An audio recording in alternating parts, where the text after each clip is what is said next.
Hi, I'm CJ and this is my RC channel.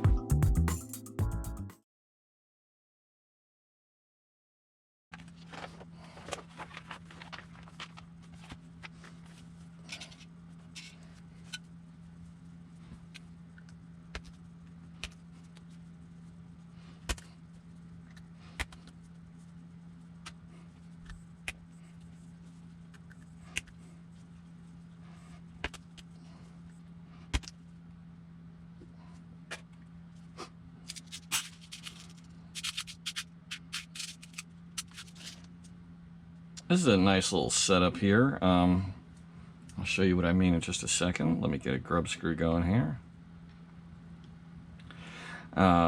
We have our bump stops that keep the battery from going too far towards the center.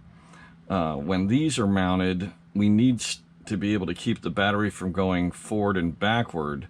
And we get these two little pins here that have a grub screw to anchor them, and we can place those wherever we need to have a forward and rearward bump stop. So for the moment, I'm just gonna set them up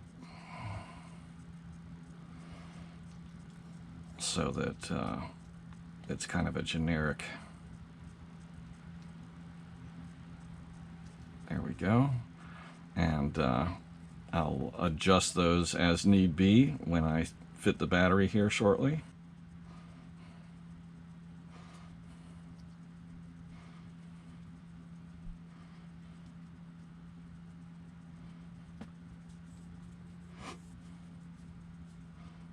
Oh, I should have, yeah, there we go. I made a left and a right, or a forward and a back. And now I need a couple of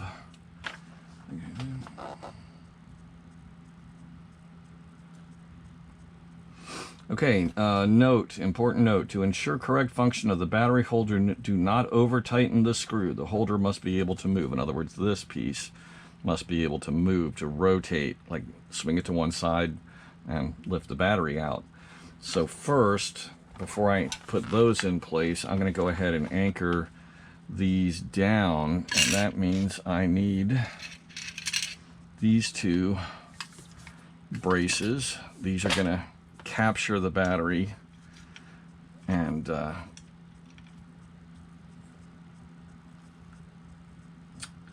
they say make sure you have a small, there's a lot of red here, so make sure you have a small amount of play forward and backward so that the chassis can flex. If you have the battery like hemmed in real tight, it's going to act as a stressed member. They don't say that, but that's, I'm sure, why that's there. And likewise, you want it to have a little bit of play left and right. That way the battery kind of floats and moves as it needs to, and it doesn't act as a part of the car other than weight.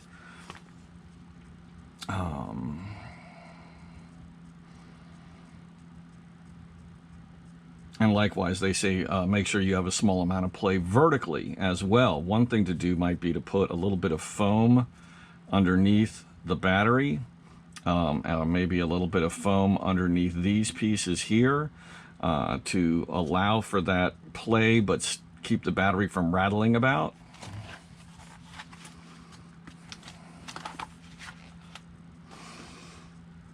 So flat heads 3x10. Okay, so we want the little fitting here on the inside of the chassis.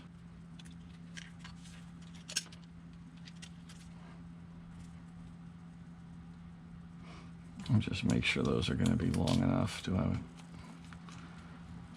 Yeah, those are good.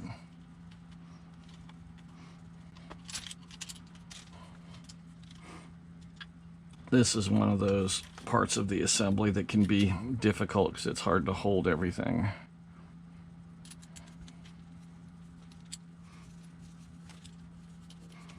This is why sometimes it's good just to get the screw started and then move on to the second one, so things at least are positioned better. Makes it easier to finish it.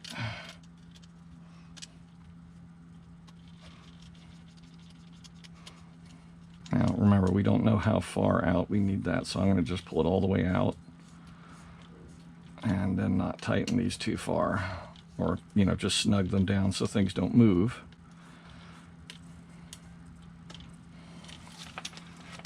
And then we'll test.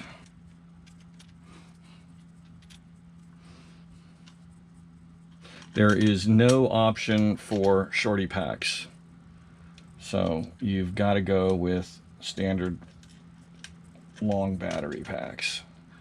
And I can guarantee you pretty much any place you race is going to require you to have the hard case packs, not the soft packs that a lot of inexpensive kits come with ready to run.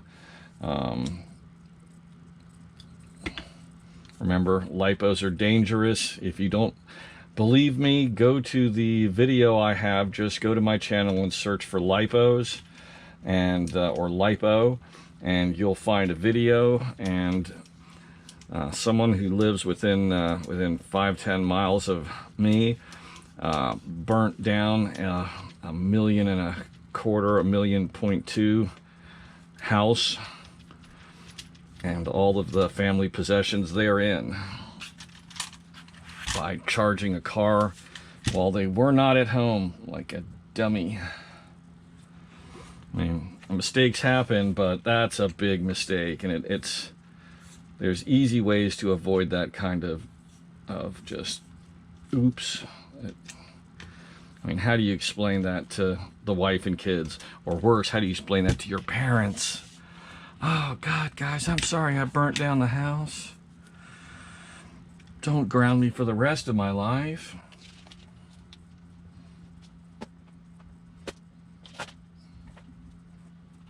Okay, I'm going to have to use the 2 steel screws because I don't have any 20s.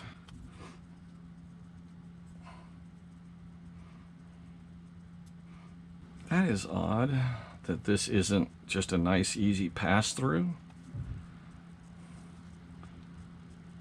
because these have to turn. Okay, here's the thing.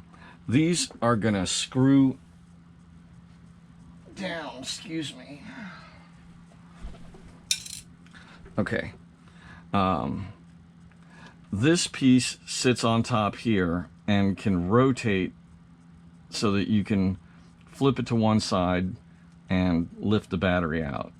Now, I suppose if you're going to allow this thing to have a little bit of play, then you do need it to screw in here. So I guess that does make sense. Still. Okay, I'm going to do it as they have it, and if it becomes an issue, I'll deal with it down the road.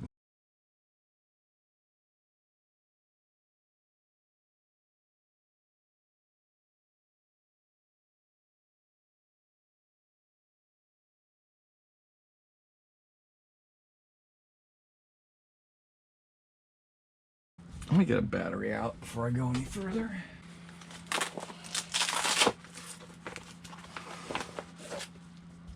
Okay, I've got several of those, so that'll be just fine. I'll set it up for this size. I think I've got 4 of these.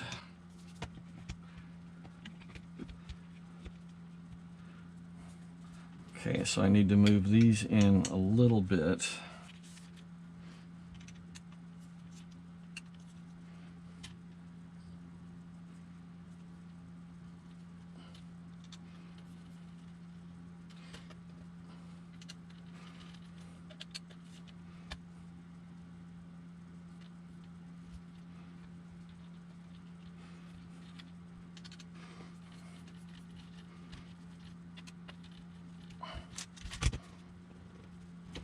Now I need to move these little things in a bit.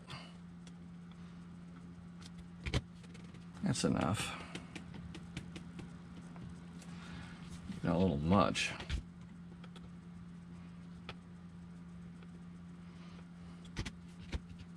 Oh.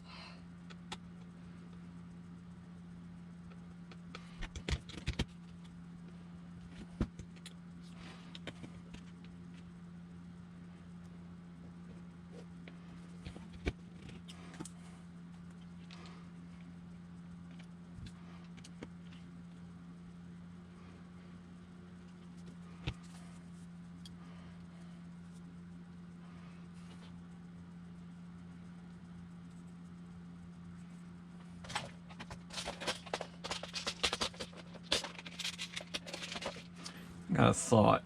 When I put that on, there wasn't much screw threading in there. And since these thread in, I could actually leave some, yeah, I think I'm gonna use these. These are 24s. And see, because this screws in to this part, I could leave part of these threads sticking out if it's not tight enough, or I mean if it hits bottom or something like that, which it's not going to do. But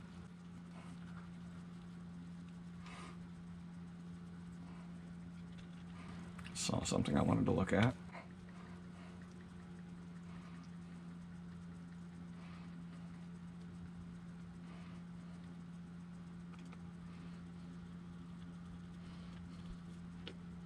See, that's going to have a lot of leverage because it's such a long screw sticking up there, and not having enough thread going down into the base here that holds it on would make it easy for that thing to get knocked off in a crash and just tear out. So yeah, I would get yourself a set of 24mm screws, whether they are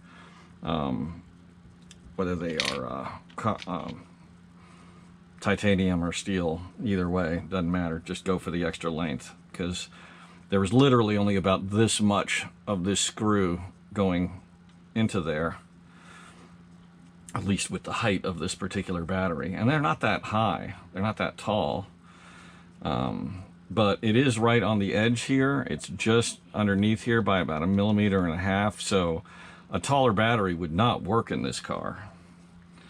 I've got a couple of 8,000 milliamp packs that are 2S also, and I'll bet you they would not fit, because 2 more millimeters of height and the battery isn't going to work.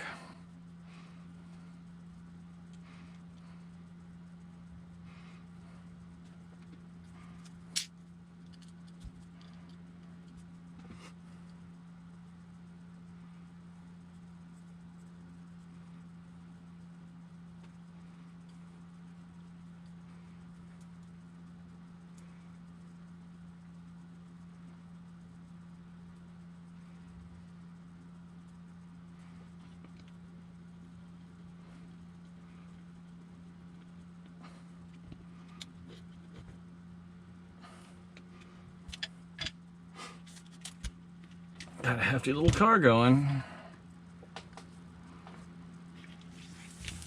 Do you find these videos to be helpful, useful to you? Then please help me keep this channel going by donating. Click the link up here and you can donate safely through PayPal on either a one-time or a monthly basis. Your choice. I think that's about it for the mechanical stuff, other than body mounts and stuff.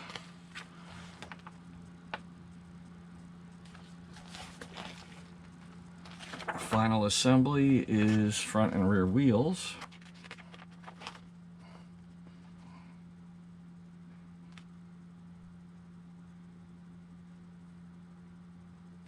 There's just so many options here. Okay, this is a very interesting thing. This is called ARS, and it's the active rear suspension is what the acronym stands for. And basically you've got steering knuckles and in the rear, and they are designed with kind of the equivalent of a camber link. So you can set rear toe, and then when the suspension goes through its range of motion, it can turn the wheel, the inside wheel in. And I don't think any of the professional or factory drivers are using it, but it's there, just FYI. Now, here's something interesting. I don't think this would apply to my conditions, but this is an alternate servo mounting bracket. And Did they give us a part number on this? I don't think so. I don't think you can do it with the existing servo mount. You need a different carbon plate and you need a different aluminum bulkhead. But what it does is, right now the servo is mounted about here to the chassis, okay? And this allows you to kind of flip the orientation of this plate right here. It's kind of an L going this way, and have the L going this way. So the mounting point is further forward, closer to the steering bracket. And well, here's what they say. Optional floating forward mount servo. Now this is a floating mount also. So the floating part is not relevant, but it's the forward part of the name that differentiates this. Allows mounting of the servo holder to the chassis more forward, which leads to increased steering and steering response. The servo's in the same location. It's just that the mount itself is different, and since it's closer to the steering, there's less flex between the steering rack, the front steering components, and the servo. All of it's closer together now. Recommended for conditions where better steering response is needed. Makes the car more reactive but less stable. So, you know, with everything in car tuning, real cars, motorcycles, any vehicle tuning, there's always positives and negatives to anything you do. There's an upside and a downside.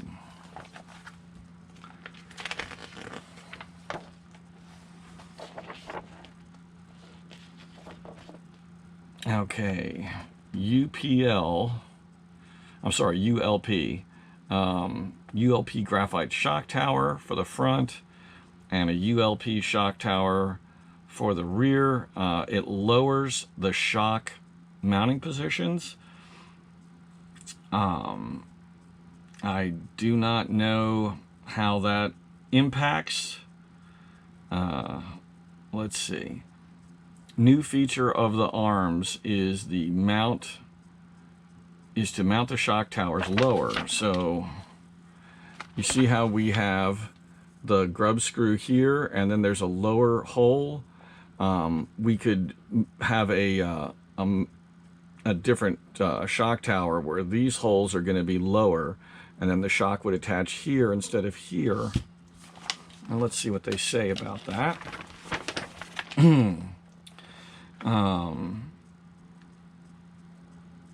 To use this option, you need to use optional low ULP shock towers, which allows you to mount shocks 4 millimeters lower to lower the center of gravity. While the lower shock mounting the car is more stable as it rolls less, is easier to drive in chicanes, has improved steering response, recommended for medium to high traction tracks, especially for carpet. And they have the same thing for the rear. Now basically the only to do this or take advantage of this or make this change, you've already got the A-arms with the kit. So all you would need to do would be to buy the pair of lowered shock towers and move your shocks, and you would take that weight of the shock absorbers and move it down 4 millimeters. That's it. That's all there is to that. So it's a fairly inexpensive upgrade or change. That's something I might even give a whirl to, because when they set up our tracks, they tend to put a lot of chicanes, a lot of switchbacks. So that is it. Now I've still got to put on my ESC, and there's a lot of tinkering and tuning to do. I've got to do a lot of soldering, but we are very much on the home stretch. So let me go ahead and pull out the ESC. Because this is a stock controlled class, we have to run Blinky. So I went with the same speed controller that I've got on my new Formula car. I think I've got this same controller on another vehicle as well. Yeah, it's on my my VTA car, the orange Camaro, or Trans Am. It's a Camaro, it's a Z28, shark nose, that's right. Let's see. And it works great. It's a phenomenal ESC. I mean, I have no complaints. And I like Hobbywing. I've got, you know, once you get at somebody's control box, it's really tempting to just keep buying this, you know, that brand, because you don't have to keep buying, you know, tuning control boxes one after another. Also, once you learn to use them, the settings are the same, the software is the same. It makes your life a lot easier.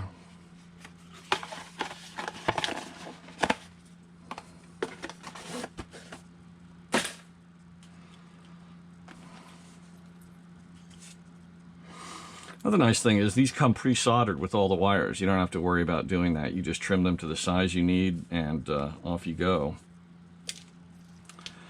So let's see what's going to be the right orientation here.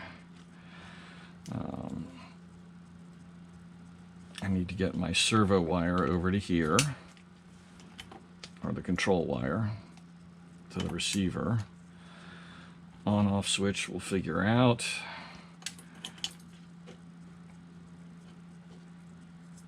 Don't want anything to touch the belt. I also want the you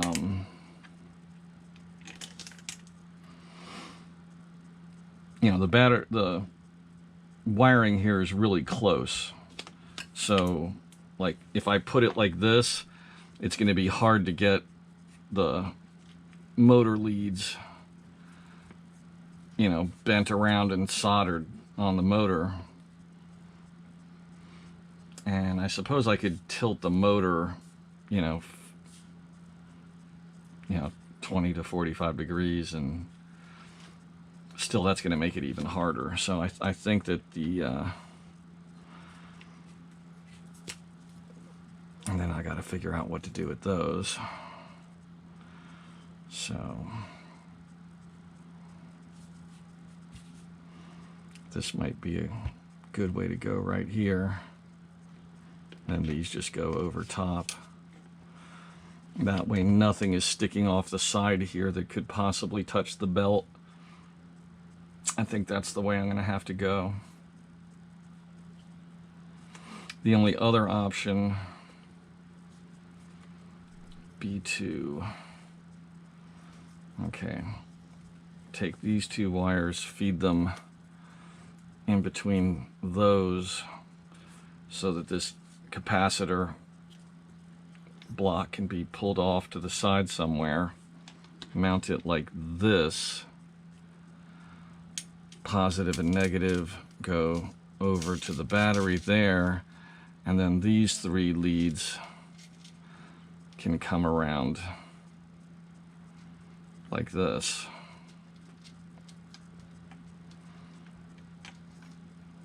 And have a little more slack in them.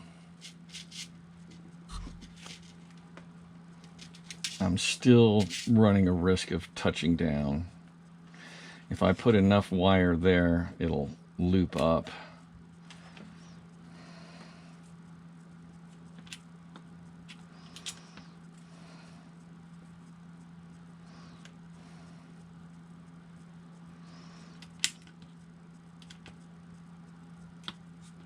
I think this way is going to be the way to do it. Mount it as far rearward as possible without going off the pan there.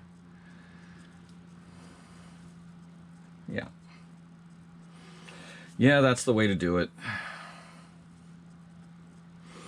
Then I can take this and maybe I can strap it down right there to that arm. That keeps it you know, from getting onto the belt, and puts it out of the way. Just two-sided tape it there or zip tie it in place. That's not going to affect any flex or add tweak in any way.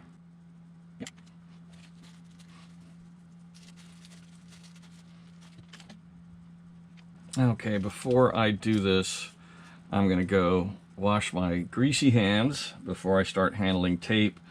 And once my hands are free of oil, I'm going to get some motor cleaner and a towel. I'm going to wipe down that surface and clean off the bottom of the speed controller so I get a solid.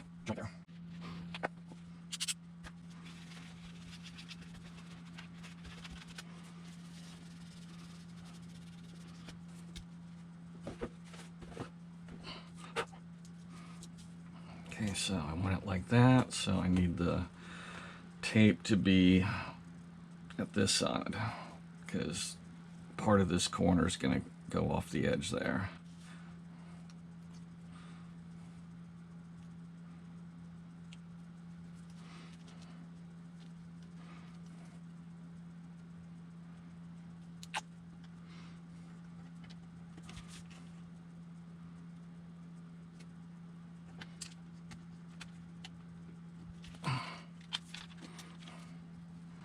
I don't want that picking up dirt.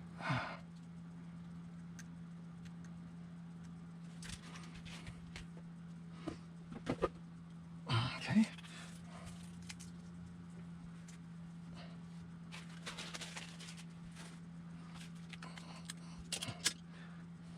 Oh, and by the way, these wheel nuts are, even though they're big, they are perhaps the lightest wheel nuts I've ever seen. They're really light aluminum. So,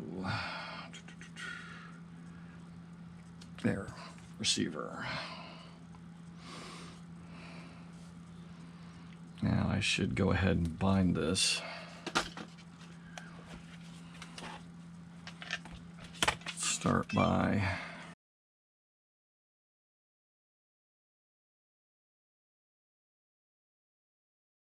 bind right there. I've got those, and here's my bind cable. So that goes up at this end. Let's go ahead and give it power anywhere. Okay. So let's go ahead and test. Steering is number 1 or number 2? I forget.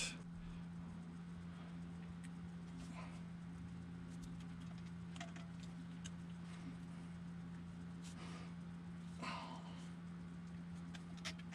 think I need to replace this plug here. It really doesn't make contact well for some reason. Okay. That is very odd. Did I not bind?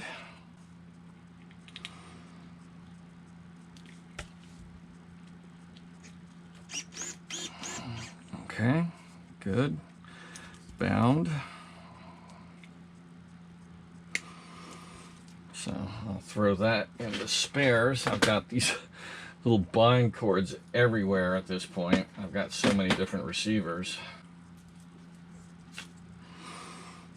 Okay, so turn the radio off. Done with that for a while. Let's see, where do we put the antenna? See, this doesn't have much antenna anyway, so it's basically going to be a little stub about that tall. But might as well do it. Here's the antenna mount. And I forget what stick that was on. Okay, that's what I thought it was. There's a hole right here. And that's where we screw in our little antenna stand. You can see it right here, and screw from below, and then we have our receiver. So That's just going to slide in there. And of course they give us a mile of antenna tubing. I've probably got some others, pieces of this around here, but let's see. So I'm going to mount this facing this way so the wires are to the outside of the car, so they're a little easier to get to, and that also puts the antenna as close as possible to the antenna stalk. So basically like that. And we're going to want, say, that much. Always kind of like widen out the hole a little bit to make sure that you get the antenna to feed in well. And check it at both ends.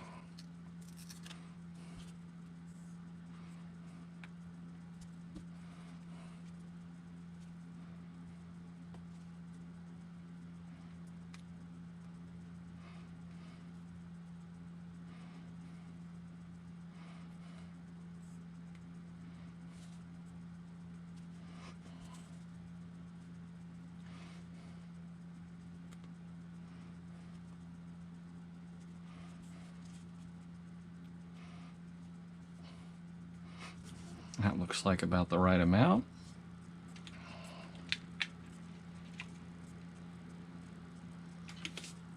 I can even make that a little longer, take up a little bit more.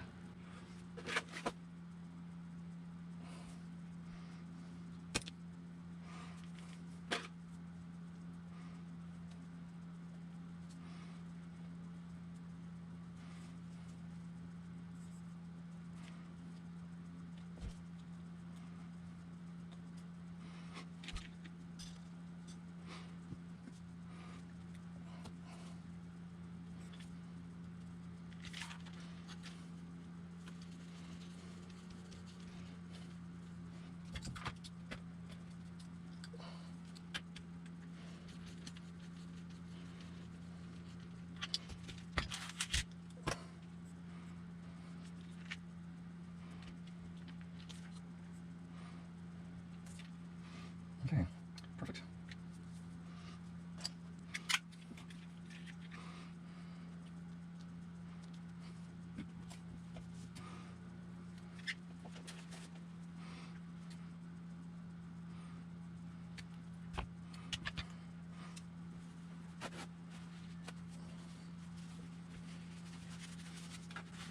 I'm forgetting to clean. Oops.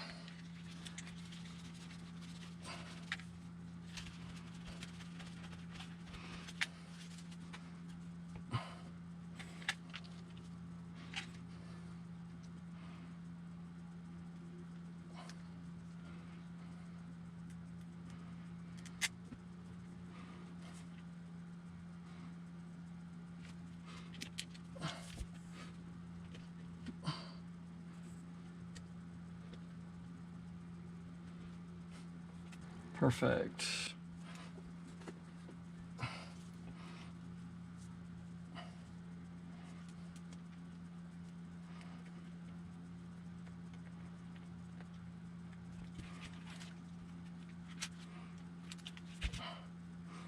Okay, minor tactical faux pas.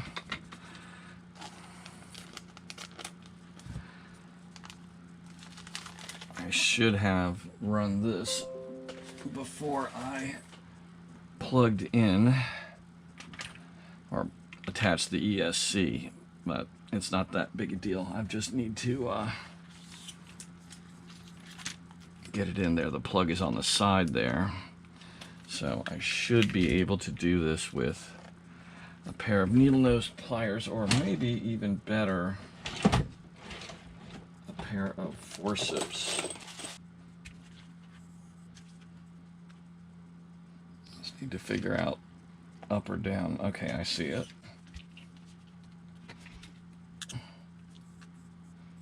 That was easy enough. I've got a little extra here, so I'm going to need to kind of bundle this a little bit.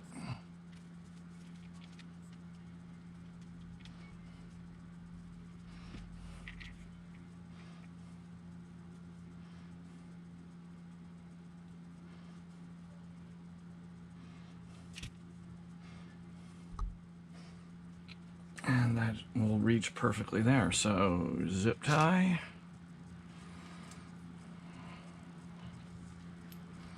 This is hard to do when you're holding something with your other thumb and forefinger.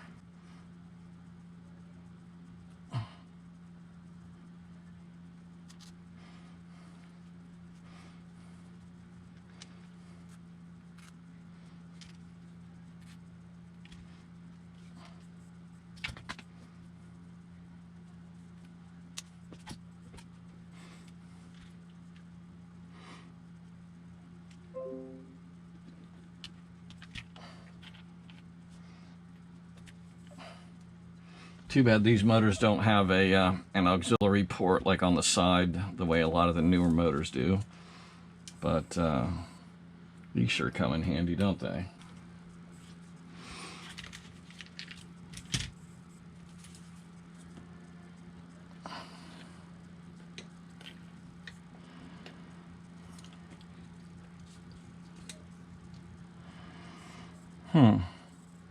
Interesting thought. I wonder if I can reach under the body here and throw the switch like this.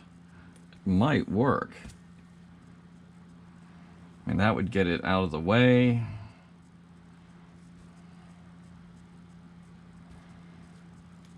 Yeah. I like that.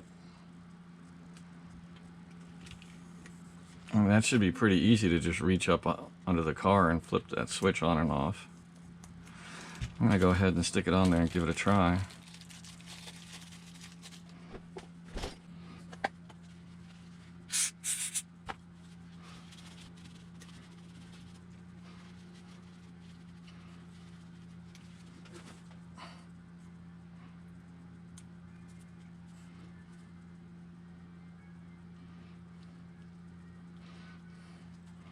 That's nice. Off is going to be down.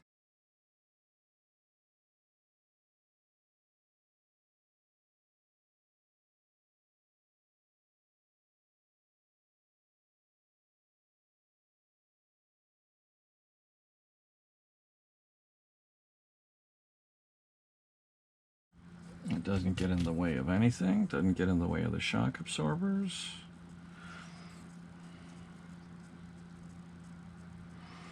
Might be a bit of a pain if I have to do maintenance that, yeah, well, you know what, to hell with it. I'm going to stick it on here and try and live with it for a little while, see what I think.